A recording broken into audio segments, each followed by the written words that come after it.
আসসালামু আলাইকুম। চলেন একটা সিক্রেট রেসিপি শেয়ার করি। আরেকটা কথা মেনশন করতে হবে, সেটা হচ্ছে এই রেসিপি কিন্তু আমার ভাবি দিয়েছে। আমার ভাবি বলেছে আমি যাতে শেয়ার করি এই জিনিসটা। ভাবি বলে দিলাম, আপনি কিন্তু ভিডিও দেখে নিয়েন, ওকে? তাহলে আমরা রেসিপিতে চলে যাই।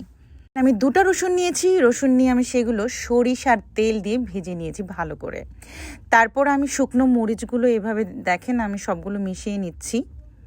এটা কিন্তু আমি খাই যখন আমাদের বাসায় বিরিয়ানি রান্না হয়। এরপর 3 টিস্পুন আমি চিনি ইউজ করেছি।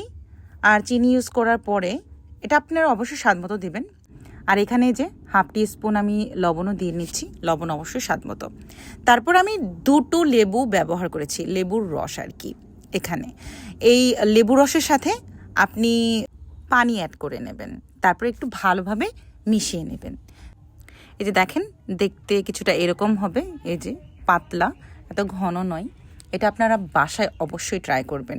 এটা পোলাও, মাংস বা বিরিয়ানির সাথে এটা অনেক ভালো লাগে।